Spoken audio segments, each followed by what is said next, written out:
saya tuh di sekolahan nggak pernah dapat ranking lah, selalu 10 paling belakang, kerjanya tuh cuman gambar saat pelajaran gitu, sampai ditegur sama guru. Kira dia, wah ada potensi nih, kayaknya menarik nih, digital ini yang akan mempopulerkan komiknya, sementara akhirnya komiknya nanti juga bisa diterbitin dalam versi cetak atau bukunya gitu ya.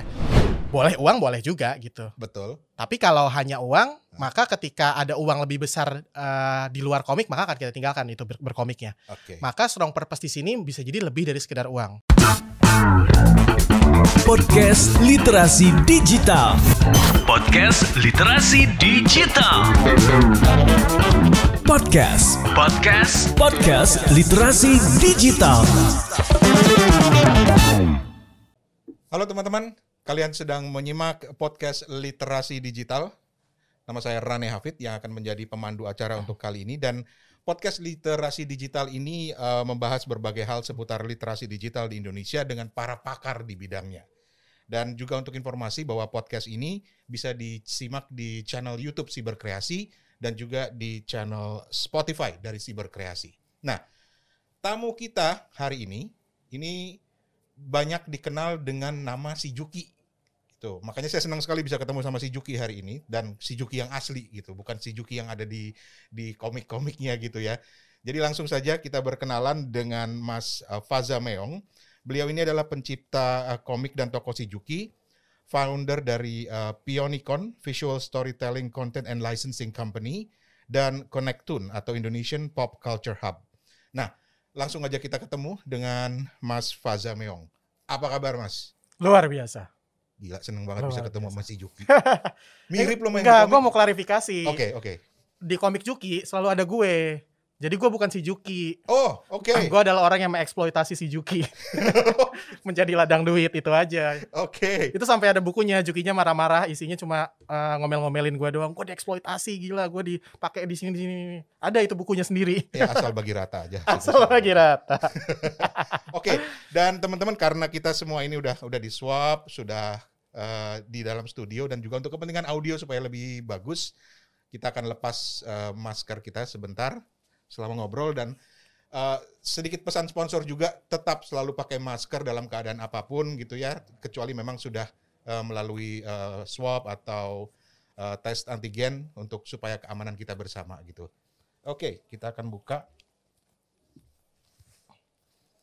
Dan seperti kata Mas Faza tadi, sebenarnya alasan membuka ini supaya bisa menunjukkan bahwa kita ganteng. Waduh. Asik. Oke, Ya. Mas Faza, terima kasih banyak udah mau gabung di podcast Literasi Digital.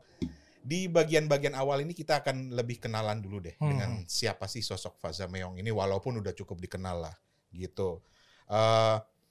Awalnya terjun ke industri komik tuh gimana sih, Mas? Gitu, karena sekarang banyak orang yang cita-citanya pengen jadi komikus dan pengen mengikuti jejaknya seorang Faza Meong. Gitu. Apakah dulu di keluarga memang suka baca komik semuanya, atau ada pengaruh dari teman-teman, atau gimana sih? Ya, saya adalah orang yang sejak kecil dibeliin komik sama ibu saya. Tujuannya apa? Karena ibu saya mau saya menjadi anak yang suka membaca. Okay. Tapi ibu saya tahu supaya anaknya suka membaca harus lewat sesuatu yang menarik dulu, yaitu komik dan buku cerita. Nah, di zaman dimana waktu itu mungkin kebanyakan orang tua menganggap komik adalah bacaan bodoh di era itu gitu ya. Jangan baca komik, kebanyakan baca komik ntar bodoh. Tapi ibu saya terutama malah mendukung saya untuk baca komik. Tujuannya adalah ya itu tadi, komik adalah gerbang untuk supaya kita hobi membaca gitu. Nah, karena sering beli komik, dibeliin komik saat kecil, akhirnya punya tuh cita-cita jadi komikus sejak kecil. Wow, oke. Sejak kecil, dan saya bilang ke ibu saya mau jadi komikus nanti udah gede. Dan nah ini privilege ya. Saya punya ibunda yang sangat mengerti anaknya gitu. Ketika saya bilang mau jadi komikus, oke, ibu support jadi komikus. Padahal nggak ada tuh profesi komikus di zaman itu. Dan di keluarga juga nggak ada? Nggak ada juga. Mungkin orang tua suka menggambar. Nggak ada sih. Jadi memang ibu saya terbuka dengan apa yang saya mau dan disupport gitu. Karena mungkin dia percaya bahwa seorang anak kalau disupport tentang apa yang dia suka, apa yang dia mau, dia pasti bisa sungguh-sungguh dan lebih senang gitu. Setiap kita mengerjakan sesuatu yang senang, pasti akan lebih fokus gitu. Oke. Nah dari situlah akhirnya saya dari kecil mau jadi komikus. di sekolah, saya tuh di sekolahan nggak pernah dapat ranking lah, selalu 10 paling belakang, kerjanya tuh cuman gambar saat pelajaran gitu, sampai ditegur sama guru, ibu saya dipanggil, anaknya gambar-gambar mulu nih waktu lagi pelajaran, ibu saya malah ngebela saya, nggak apa-apa dong Pak, yang penting kan dia seneng kayak gitu. Jadi ibu tuh berpengaruh banget sih buat saya untuk akhirnya saya menjadi seperti sekarang gitu. Akhirnya saya sekolahnya di sekolah kejuruan, waktu itu saya bilang ke ibu saya Faza mau ke sekolah yang nggak ada matematikanya. Nggak ada dong. Tapi akhirnya cari-cari sekolah kejuruan, ternyata ada saat itu jurusan animasi. Karena waktu itu mikirnya udah kayaknya jadi komikus tuh nggak ada jalannya deh. Soalnya belum ada contoh suksesnya kan saat di zaman itu kan. Tapi kayaknya coba yang nyerempet-nyerempet. Oh, animasi tuh masih kepake lah di industri, bikin iklan pakai animasi segala macam masih kepikiran gitu. Akhirnya masuklah SMK kejuruan animasi yang dimana itu masih jadi contoh gitu. Belum banyak SMK jurusan animasi, dan masuklah ke SMK jurusan animasi, kemudian kuliahnya juga jurusan animasi. Jadi berkutat di bidang-bidang komik, animasi dan sebagainya lah. Keren. Zaman dulu itu kalau zaman gue dulu sekolah, yang paling disukai sama cewek-cewek itu satu yang bisa nyanyi, yang dua yang bisa gambar. Faza gambarin dong gitu. Iya. Enggak sih. Enggak juga. Yang olahraga biasanya jago basket, jago bola gitu biasanya. Oke. Gambar enggak ya. Terus ya suka baca komik dari awal gitu. Yang paling berpengaruh buat seorang Faza itu apa sih? Apanya? Komik. Komik. Gue termasuk baca banyak komik sih, maksudnya apapun dilahap ya. Tapi memang mungkin salah satu yang berpengaruh saat kecil adalah ketika mungkin banyak semua orang yang mengalami ini, membaca komik Dragon Ball sama Doraemon. Kayaknya maksudnya banyak banget semua pada baca, dan komik Donald Bebek, Paman Gober gitu kan. Jadi yang memang yang saat itu populer sekali gitu. Jadi cukup berpengaruh. Kemudian akhirnya saya suka gambar-gambar yang gaya-gaya Jepang, manga. Kemudian akhirnya saya juga nemu komik-komik Indonesia kayak Benny dan Mice. Nah, itu yang juga berpengaruh banget ke style gambarnya Juki sekarang sebenarnya. Beliau inilah yang, karena apa ya?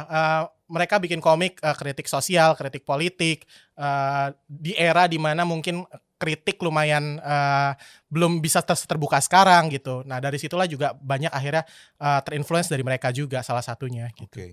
Terus ketika setelah selesai kuliah atau sekolah yang memang terkait dengan dunia komik atau dekat dengan dunia komik gitu, terus kemudian tentu pasti memasuki industri komik kan ya. Itu gimana sih awalnya? Karena kan ya kalau misalnya orang-orang dulu kan ibu-ibu kita misalnya gitu kan, lu harus jadi insinyur ya. Iya, benar. Dokter ya. Benar. Lu menjadi komik, emang bisa dapat duit dari komik? Iya. Nah, itu gimana sih? Sampai titik di mana nunjukin ke orang, woi, nih gue dari komik nih duit dapat gitu loh. Itu gimana sih? Jadi seperti yang gue bilang tadi, memang ketika memutuskan ingin jadi komikus, cita-citanya jadi komikus, cuman mulai SMP, mulai SMA agak memudar. Karena tadi mikir ya, emang ada ya orang yang bisa sukses lewat komik. Sempat mikir gitu dong, waktu udah mulai remaja, udah mulai realistis kan. Kayaknya harusnya belok dikit ke animasi deh. Karena di animasi mungkin industrinya masih kepake, di iklan, di film segala macam. Makanya akhirnya sekolah animasi. Kuliah pun jurusannya animasi, karena menganggap waktu itu kayaknya komik nggak ada jalannya, sempat menganggap seperti itu. Nah, itu saya masuk kuliah tuh tahun 2009. Nah, sekitar tahun 2010-an tuh sosial media dan internet lumayan meledak ya. Facebook saat itu, terus forum-forum kayak Kaskus, terus orang pada ngeblog di Blogspot, WordPress segala macam. Dan dari situ saya sebenarnya melihat bahwa ada semacam ini bisa jadi semacam showcase nih untuk sebuah karya. Apapun itu, nggak mikirin komik sih saat itu. Bisa sebuah karya ilustrasi atau apapun itu gitu. Dan iseng lah waktu itu tahun 2010-an bikin komik yang isinya buat ngeceng-cengin teman-teman di kuliahan. Karena teman-teman di kuliahan kan kelakuannya aneh-aneh macam-macam. Wah, gue wartakan lah lewat komik buat ngecengin mereka balik gitu. Terus gue tag Facebooknya gitu. Jadi waktu itu gue upload di Facebook. Terus di tag nih kelakuan si ini nih. Buat kita ceng-cengin rame-rame aja di kolom komen saat itu gitu. Komiknya tentang mahasiswa dalam 4 kotak, judul DKV 4. Karena waktu itu saya jurusan DKV animasi gitu. Nah, akhirnya komik itu di-upload. Gue juga bikin semacam blognya, masuk ke forum-forum juga. Ternyata yang ketawa sama komik itu gak cuma teman-teman di kuliahan doang, tapi banyak teman-teman orang-orang di netizen lah ya, netizen yang berkuliah juga merasakan hal serupa dengan konten-konten komik yang gambarnya jelek banget saat itu. Karena nggak niat, cuma buat ceng-cengin teman doang, iya gitu, internal jokes tadinya. Dari situ saya ngelihat, wah kok komik dengan gambar sejelek ini bisa diterima sama orang-orang yang gak gue kenal saat itu. Rame gitu di Facebook, orang yang gue kenal add gue waktu itu, terus pada banyak yang komen segala macam. Dari situlah gue ngelihat ada potensi nih, komik Indonesia kayaknya ada potensi nih ke depannya nih, karena digital nih. Karena kalau mungkin dulu mikirnya gini, ketika kita mau bikin komik dan bisa dibaca sama banyak orang, jalurnya cukup panjang. Kita punya komik, kita tawarin ke penerbit, boro-boro diterima gitu ya. Terus abis ditawarin ke penerbit harus lewat editor lagi, terus harus digambar, terus harus dicetak lagi, didistribusi, baru sampai ke toko buku. Itu kan proses yang sangat panjang. Lewat digital, kita gambar, upload, semua orang bisa baca. Sangat ngekat banget gitu, dan itu yang membuat komik kita bisa dikenal saat itu. Beda sama mungkin komikus era tahun 2000 atau 90-an di mana mereka harus melalui proses tadi itu. Begitu mungkin gue ada di momen yang tepat aja. Gue tumbuh dewasa di era 2010-an, internet mulai merebak di Indonesia gitu. Ini menarik. Nanti kita akan bahas. Jadi Faza ini rupanya seorang komikus yang memang lahir pada waktu yang tepat di era-era ketika digital udah mulai masuk ya. Mulai masuk, betul. Kita break sebentar, nanti kita akan masuklah ke bidang dunia komik digital yang akan kita tanyakan lebih lanjut kepada Faza kali ini. Anda masih mendengarkan podcast Literasi Digital. Oke teman-teman, kita kembali ke podcast Literasi Digital dengan tamu spesial kali ini, yaitu Faza Meong. Yang terkenal dengan komiknya si Juki. Lu sempet atau bosen gak sih selalu dibilang, lu si Juki gitu. Emang gak ada karakter-karakter lain yang dikenal atau gimana sih? Atau memang si Juki yang bawa rezeki? Iya, si Juki sih yang bawa rezeki sih. Gue bikin beberapa karakter ya ada juga fansnya, cuman si Juki paling gede aja. Oke. Gue tertarik karena gue besar di era komik analog. Dan tadi sempat kita ngobrol sedikit ya, ternyata lu nggak terlalu banyak bersentuhan dengan komik analog ya? Secara teknis maksudnya gambarnya udah nggak di atas kertas. Jadi sejak 2010-an yang awal-awal gue bikin komik lagi, ya udah full digital. Full digital. Ini yang menarik buat teman-teman karena di era digital sekarang kertas itu sudah digantikan. Iya, betul. Pakai apa sih dulu? Masih pakai ini ya? Pen tablet gitu. Oke. Jadi benar-benar nggak pernah merasakan gitu. Tapi kalau seorang Faza harus menggambar secara analog masih bisa dong? Bisa. Okay. Malah pengen ke analog lagi untuk buat seneng-seneng doang, tapi kenapa maksudnya pengen ngelukis gitu-gitu loh. Iya. Oke. Sekarang kita masuk ke Juki. Jadi lu gak bosan kan ya, karena Juki kan emang rezeki lu di situ. Iya, betul sekali. Jadi gak bosan ditanyain si Juki. Nah, awal mulanya si Juki dong, cerita dong. Ya. Ini gimana sih? Apakah ini diawali dengan gak sengaja, atau mungkin iseng gara-gara bikin konten di sosial media seperti yang tadi lu cerita, atau memang udah ada rencana dari awal nih, Juki ini bakal jadi tokoh utama gue, bahkan mungkin bakal jadi money maker gue. Kenapa enggak gitu? Itu gimana sih? Sebenarnya menyambung sama cerita tadi, bahwa yang waktu itu gue bikin komik tentang DKV itu dan rame di zamannya, dapat 4.000 likes fanpage di Facebook di zamannya tuh rasanya gede banget. Ya kan, 4.000 follower tuh kayaknya gede banget ya di zamannya. Gue dapat 10 aja rasanya udah di langit ke-7, apalagi 4.000. Dan akhirnya karena komik itu rame di zamannya, banyak penerbit yang nawarin untuk diterbitin komiknya. Dari situlah akhirnya gue mulai ngerasa itu tadi ya, wah ada potensi nih, kayaknya menarik nih, digital ini yang akan mempopulerkan komiknya, sementara akhirnya komiknya nanti juga bisa diterbitin dalam versi cetak atau bukunya gitu ya. Nah akhirnya diterbitkanlah komik itu dengan karakter Juki sudah ada di situ. Jadi di komik DKV 4 itu udah ada Juki sebenarnya. Muncul tiba-tiba aja random, karakter random, tapi karakter yang selalu si Monyong ini mana lagi sih, munculin lagi dong gitu. Akhirnya gue munculin di komik-komiknya itu di sosial media. Dan ketika diterbitin itu buku pertama gue judulnya Ngampus, Buka-bukaan Aib Mahasiswa. Sebenarnya itu redraw atau remake dari komik DKV 4 dengan jurusannya saya perluas gitu, nggak cuma ngomongin jurusan DKV, tapi saya riset lagi tentang apa sih jurusan-jurusan lain, lucu-lucunya di mana segala macam. Dan karakter Juki sudah ada di situ. yang kemudian saya pede banget sama komik ini akan bisa laris ya di zamannya, mungkin selaris komiknya Raditya Dika gitu ya, bukunya Raditya Dika gitu ya, sepede itu karena waktu itu di penerbit yang sama, penerbit Raditya Dika juga gitu kan, karena malah lucu karena komiknya rame dilamar sama banyak penerbit. Nah, saya ngelihat ini kayaknya jokes-jokesnya lebih cocok ke penerbitnya yang nerbitin Raditya Dika. Kan mereka juga nawarin, namanya penerbit Bukune. Ya udah deh sama mereka gitu kan. Dengan rasa percaya diri itu akan laris karena merasa 4.000 follower kayaknya gede banget gitu ya. Ternyata nggak segitunya gitu ya. Ternyata nggak segitunya. Karena semua pada bacanya kan konten gratisan selama ini, makanya suka. Betul. Tapi untuk disuruh membeli belum tentu gitu kan. Di situ saya banyak belajar. Banyak belajar dan akhirnya memang kan iseng-iseng ya Juki, tapi akhirnya diterbitin gitu. Yep. Kemudian saya ngobrol sama editor saya di saat itu, yang sekarang udah jadi pimretnya Bukune gitu. Kayaknya ini harus karakter, nggak bisa si judul ngampusnya. Oh iya benar juga ya, soalnya yang populer yang berhasil di sini tuh kayak Doraemon, SpongeBob, Shinchan gitu kan. Yep. Karakter yang dibawa gitu, brandnya karakter gitu. Oh iya juga ya. Akhirnya dari situlah gue mulai ngulik tentang bisnis karakter. Lumayan aneh soalnya kekecewaannya adalah penjualan buku. Ya kan? Kok penjualan bukunya tidak sebaik yang saya harapkan? Berarti yang saya harus kulik adalah bisnisnya. Jangan mikirin buku, tapi mikirin karakternya. Kenapa SpongeBob bisa sebesar itu? Kenapa Doraemon bisa sebesar itu?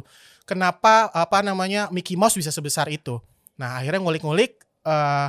Saya nggak tahu harus nanya ke siapa tentang bisnis karakter karena belum ada role modelnya di zamannya, belum tahu apa itu gitu. Kenapa namanya Doraemon itu tadinya cuma komik, tapi kita bisa ngelihat ada animasinya, ada tas dengan gambar Doraemon gitu ya, ada tempat minum dengan gambar Doraemon. Ini tuh ada apa sih sebenarnya, kok bisa begini gitu ya? Akhirnya ulik, ketemulah sama istilah yang namanya licensing business. Apa itu licensing business? Sebenarnya bisnis izin, license kan izin ya. Izin menggunakan karakter Doraemon misalnya untuk ditaruh di sebuah vas bunga gitu ya, supaya vas bunganya dibeli sama penggemar Doraemon ya kan, sehingga menambahkan value terhadap sebuah produk vas bunga supaya orang-orang pada beli. Misalnya contohnya apa ya? Misal gelas, semua orang kan punya gelas ya di rumah ya. Tapi kenapa penggemar Doraemon mau beli gelas lagi dengan gambar Doraemon dengan harga jauh lebih mahal gitu? Berarti kan karakter menambahkan value gitu, sebuah produk gitu. Di situ gue mulai belajar. Wah, menarik sekali ya sebenarnya bisnis licensing ini gitu ya. Tapi untuk sampai bisnis licensing ini ya Doraemonnya juga harus diketahui banyak orang gitu. Dari situlah gue mikir, oke, ini karena si Juki adalah karakter yang tokoh sentral di komik kampus, mungkin si Juki yang akan gue naikin dan gue akan membuat sebuah roadmap. Nah, kalau ditanya tadi iseng-iseng apa sengaja di plan, awalnya iseng-iseng, tapi ketika ada titik itu di tahun 2012 saya mulai ngeplan. Gimana supaya karakter yang saya buat ini bisa menjadi sebuah bisnis dan ekosistem yang menarik. Dari sekian banyak karakter, kemudian yang muncul adalah si Juki. Yang di-develop lagi ya. Betul. Gila, keren banget. Nah, ini buat teman-teman yang mau juga main di digital ya, karena itu kan sebenarnya komik yang kemudian diterbitkan menjadi buku gitu kan. Betul. Tapi kan sekarang trennya adalah komik digital. Betul. Di Instagram tiba-tiba komik jadi laris, kemudian juga banyak portal-portal komik gitu kan. Betul. Nah, kalau menurut lo sendiri Faza, tantangan untuk mulai atau mengembangkan karya dalam bentuk komik digital itu menurut lo apa? Apa tantangan? Iya, tantangannya. Tantangannya pasti karena sekarang sudah makin banyak, mungkin tantangannya adalah akan lebih susah untuk muncul. Maka penting untuk mikirin kontennya itu sendiri. Kita harus bisa ngelihat sekarang komik ada apa aja, dan kita harus bisa bikin sesuatu yang terlihat fresh. Kan nggak ada yang original lah di dunia ini, semuanya nggak ada yang baru, tapi kan kita bisa bikin terlihat fresh. Apakah itu dari konten ceritanya, apakah itu dari konsepnya, apakah itu dari visualnya gitu. Kita bisa ngelihat dari situ tantangannya. Kedua, tantangannya yang pasti karena digital mungkin marak akan semacam pembajakan atau plagiarisme. Itu salah satu sesuatu yang harus diantisipasi juga gitu. Makanya penting kalau emang kita serius untuk ngembangin sebuah karakter ya bisa ya didaftarin mungkin ya ke hak cipta segala macam, itu juga penting gitu. Dan itu tadi sih tantangannya adalah ketika kita ngomongin medium komik di digital, saingannya bukan sesama komik lagi, tapi saingannya dengan medium-medium lainnya gitu.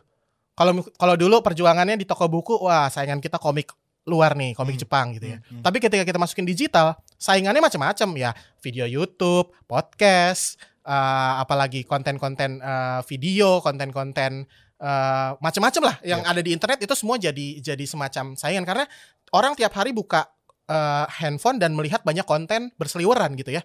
Banyak banget dan begitu komik kita muncul, orang ketawa, dia langsung next lagi ke konten TikTok gitu. Bisa jadi kita dilupakan. Makanya penting kita harus berkesan gitu di konten kita. Berkesan dan konsisten. Penting juga konsistensi sih. Karena kalau cuma tayang sekali 2 kali, abis itu hilang begitu aja, ya orang akan melupakan kita karena konten sangat banyak, puluhan juta di internet gitu. Jadi yang lagi dengerin podcast ini, baik di YouTube-nya Siberkreasi maupun di Spotify-nya Siberkreasi, itu tadi tips yang paling penting banget buat lo yang mau mencoba merambah ke dunia digital gitu ya. Terutama komik digital maksudnya. Nah, kasih agak klise sih, tapi kasih share tips dong dari seorang Faza Meong buat mereka-mereka yang sedang aspiring untuk menjadi komikus. Kurang lebih kayak tadi ya, penting untuk dipikirin kira-kira siapa yang akan baca komik kita. Kadang yang namanya seniman, dia suka bikin komik itu karena dia suka sendiri gitu. Tapi kalau emang pengen seriusin untuk di komik digital dan mungkin dapat penghasilan atau dapat menjadi profesi, penting juga mikirin siapa yang akan baca. Berarti kan kita ngomongin target pembaca gitu ya. Target audiensnya siapa sih ini? Kira-kira ada nggak yang mau baca? Nah dari situ kita harus ngetes dulu. Kemudian bikinlah konten yang memang terlihat cukup fresh dan berbeda. Makanya penting untuk research dulu. Kira-kira komik sekarang tuh kayak gimana sih? Yang disukain seperti apa sih? Oke, gue tahu banyak yang bikin kayak gini dan yang disukain seperti ini. Oke, gue coba bikin untuk masuk market A, tapi dengan sebuah perbedaan yang besar sehingga itu menjadi unik gitu ya. Penting untuk menjadi unik. Kemudian pilihlah platform yang tepat. Banyak banget sekarang ya platform ya. Lo bisa pakai sosial media, lo bisa juga banyak platform digital komik gitu. Kalau harus milih? Kalau yang sekarang menurut lo yang platform yang lagi ngetop banget? Tergantung kontennya. Oke. Kalau misalnya, komik gue komedi nih, bisa jadi Instagram. Karena kan Instagram satu kali post receh selesai gitu ya. Kalau bikin komik yang lebih panjang, jangan-jangan di Instagram gak masuk. Karena orang ya lewat-lewat gitu aja. Makanya penting tuh nge-research kontennya seperti apa, masuknya ke platform seperti apa. Oke. Ya kan? Jangan-jangan di webtoon gitu kan. Sekarang kan platform webtoon sangat besar ya di Indonesia. Betul.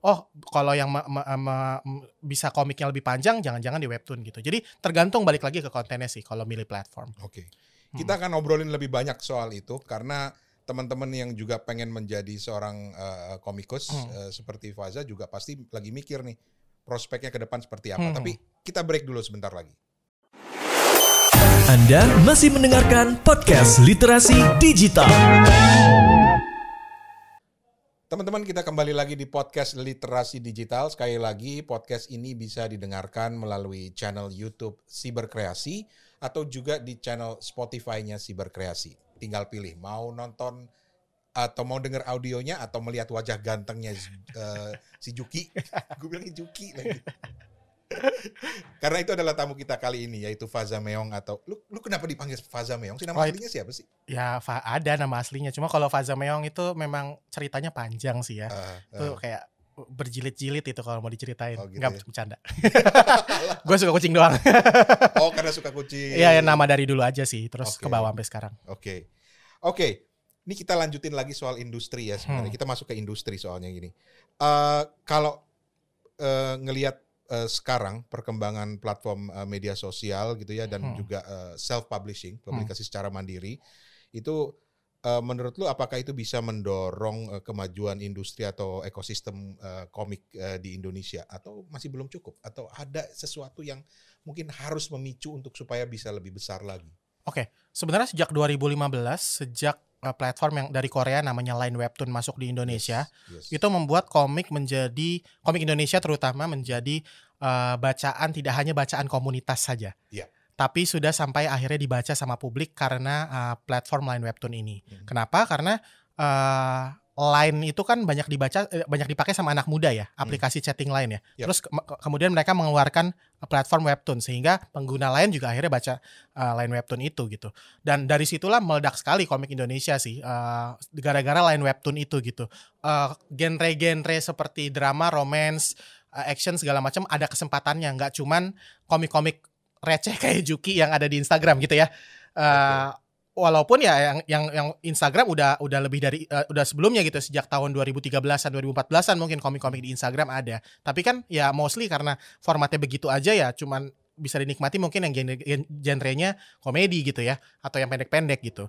Nah, sebenarnya gara-gara webtoon akhirnya mengubah peta industri di komik di Indonesia. Kenapa? Karena webtoon menawarkan sistem salary, gaji. Jadi para komikus-komikus ini yang dikontrak sama webtoon, mereka punya gaji bulanan. Wow. Gaji bulanan. Nah, kalau sekarang mereka udah dapat gaji bulanan plus bagi hasil dari penjualan episode. Jadi kalau baca line webtoon tuh mereka juga jual episode. Kalau mau nggak mau nunggu lama gitu, bisa di unlock gitu dengan bayar murah lah, paling cuma 2.000 perak gitu ya. Tapi kan kalau dikali jadi gede banget gitu kan. Nah, dari situlah akhirnya itu baru menjadi industri. Gue bilang industri karena udah ada orang yang dapat berpenghasilan tetap lewat komik. Nah, itu profesi gitu kan, udah jadi profesi karena digaji gitu per bulan untuk bikin komik sama si platform ini gitu. Dari situlah menurut gue industrinya mulai tumbuh di Indonesia, industri komik ya terutama ya. Mulai banyak komikus-komikus yang bisa hidup dari komik. Nggak cuma yang di line webtoon, tapi misalnya yang punya pengikut di Instagram juga, mereka monetize-nya caranya beda. Mereka cara monetize-nya mungkin bekerja sama dengan sebuah brand untuk bikin komiknya, versi komiknya, dan mereka mendapatkan penghasilan juga dari sana gitu.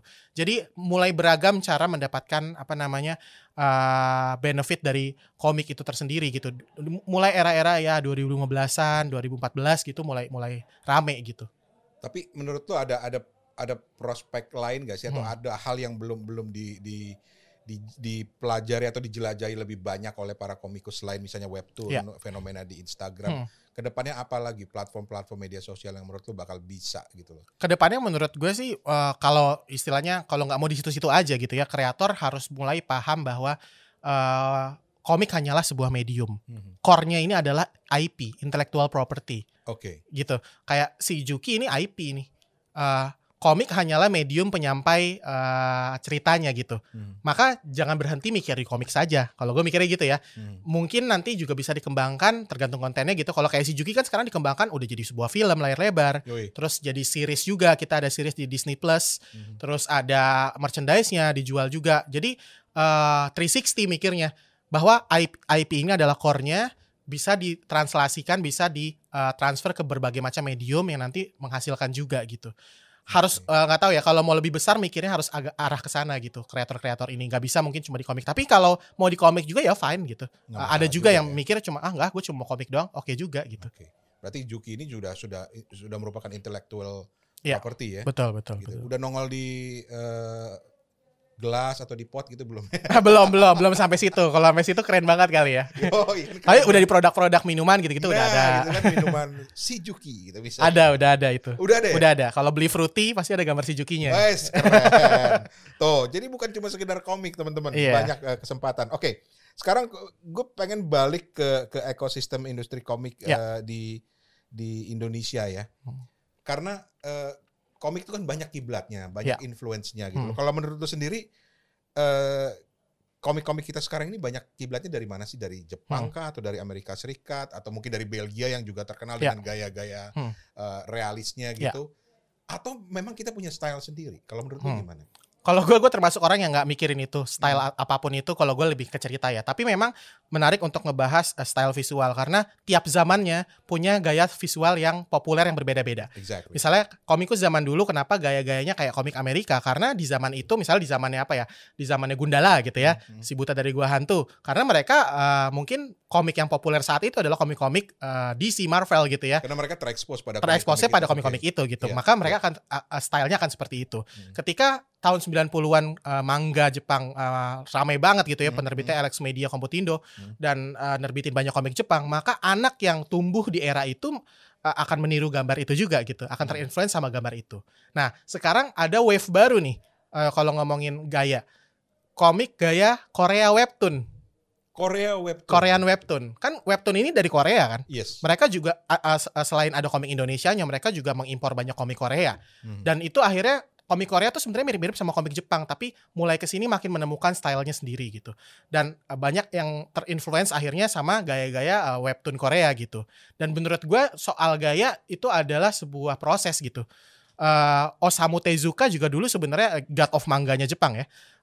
Sebenarnya beliau juga niru Disney gitu, matanya gede-gede gitu kan. Tapi akhirnya berkembang sendiri dan akhirnya menemukan sendiri. Dan menurut gue kalau ditanya Indonesia gayanya seperti apa ya, Indonesia ya bineka tunggal ika ya. Lu mau nyari komik dengan gaya apa aja juga pasti ada gitu akhirnya gitu. Tanpa harus kita mikirin nyari-nyari yang mana sih style Indonesia. Menurut gue style tuh akhirnya personal ke kreatornya. Kalau kita jalan ke Jepang juga tiap kreator punya style masing-masing gitu. Kalau tahu Naoki Urasawa yang bikin 20th Century Boys itu stylenya kuat banget gitu. Atau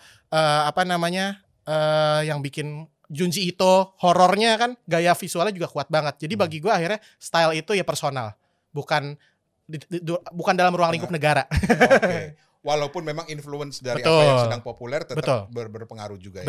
Betul. Oke. Ini bagian-bagian terakhir dari obrolan kita. Kita penasaran si Juki mau dibawa kemana sih ke depan? Waduh. Ini pasti udah direncanain dong. Waduh. Nggak berhenti sampai di berat sini aja. Berat sekali pertanyaannya, tapi sangat mudah dijawabnya sebenarnya. Berat tapi mudah. Oke. Akan dibawa di mana cuan mengalir.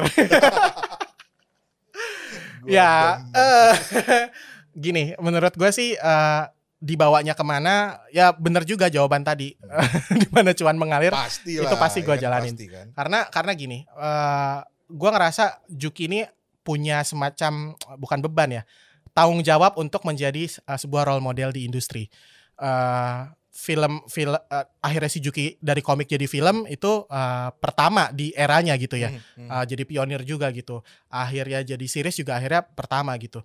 Jadi gue sebagai orang kreatif akan terus putar otak gimana caranya membuat si Juki ini terus menarik, harus terus beradaptasi gitu kan. Karena yang namanya teknologi media akan terus muncul yang baru gitu. Sesuatu yang baru. Misalnya ada muncul lagi yang baru dan itu ternyata kalau Juki masuk ke medium itu menarik juga, bisa jadi gitu kan. Jadi kalau mau dibawa kemana, gue pasti akan ngelihat bagaimana ke depannya ini dan gue akan terus beradaptasi sih sama medium-medium yang ada gitu. Dalam waktu dekat udah ada rencana-rencana yang jangka pendek nih. Oh, yang jangka pendek. Sebenarnya kan kita buku-buku yang lebih baru atau kalau ya buku tuh udah lebih dari 50 kalau Juki komiknya. Sebenarnya yang orang-orang udah pada tahu adalah film keduanya. Cuman karena pandemi ini ya kita nggak tahu kapan akan bisa merilis film keduanya. Akhirnya makanya kita keluarin yang seriesnya dulu. Itu pun kita benar-benar beradaptasi gitu ya. Oh kita taruh karena pandemi rame orang nonton di OTT ya kita publish lah ya OTT di Disney Plus Hotstar gitu. Kedepannya pasti film sih. Film yang kedua, tapi itu kita belum tahu rilisnya kapan. Kita lagi nunggu situasi. Kemudian yang pasti kita mau bikin kolaborasi menarik lagi sih antara si Juki dengan berbagai macam produk-produk lainnya. Mungkin kalau sekarang masih normal-normal gitu ya produknya, minuman, makanan atau produk merchandise. Kita nggak tahu, siapa tahu kolaborasi sama batu bata kali merek Juki. Kayaknya zaman sekarang atau bungkus nasi Padang. Mungkin menarik juga.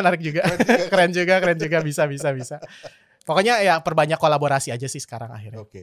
Dan mungkin kata kuncinya adalah kreatif ya. Iya. Karena betul. industri kreatif ini semakin maju dan nggak bisa ditebak gitu. Dulu siapa sih yang bisa nebak bahwa industri komik modern di Indonesia bisa muncul dari webtoon gitu betul, kan. Betul. Dulu pertama kali ngelihat webtoon tuh ini apaan sih gitu. Tapi nagih gitu loh. Bukan terus wah, ini keren banget. So, buat aspiring komik ini mungkin ngulang tapi mungkin ada pesan atau saran-saran bagi mereka yang ingin juga mengikuti jejak seorang Faza Meong ke depannya. Karena tadi lu udah bilang kan lihat audiensnya, kemudian juga go where the cuan flows gitu ya. itu realistis. Tapi ada tips lain nggak yang mungkin bisa dibagi buat teman-teman yang ingin juga merambah dunia komik ini?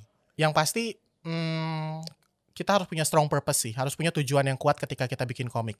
Apakah tujuan kuat itu adalah uang? Belum tentu. Karena kalau tujuan kuatnya hanyalah uang, maka ketika ada uang lebih besar lagi ya kita akan tinggalin itu komik dan akhirnya ngejar uang gitu ya. Tunggu. Ulang. Ini serius ini. Serius. Jadi gimana tadi? Kita harus punya strong purpose. Okay. Strong purpose kan bisa macam-macam. Okay. Tiap orang personal lah strong purpose itu.